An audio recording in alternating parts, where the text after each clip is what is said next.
think we're going to have, we have a ceasefire on a lot of areas, and so far that's all held very well.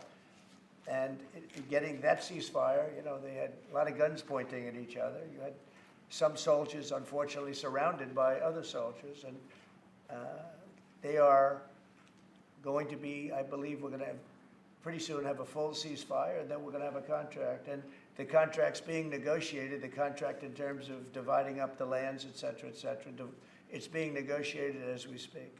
I think we have the confines of a deal. I hope we have the confines of a deal. I'm doing it for two reasons.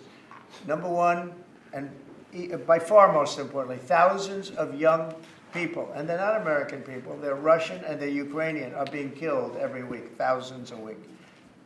And also the United States has paid, because of Biden, $350 billion on a war that should have never happened.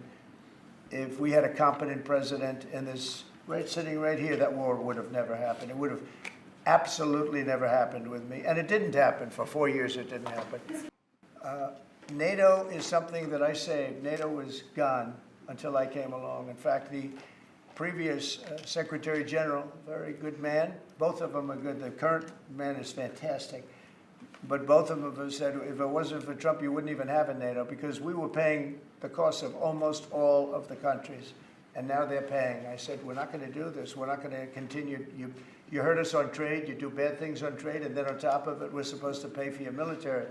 And because of what I did, hundreds of billions of dollars flowed into NATO by countries that just weren't paying. They were delinquent. They weren't paying their bills.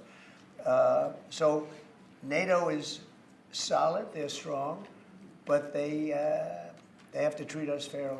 They Are we going to give up the... Because, look, without us, NATO's not the same.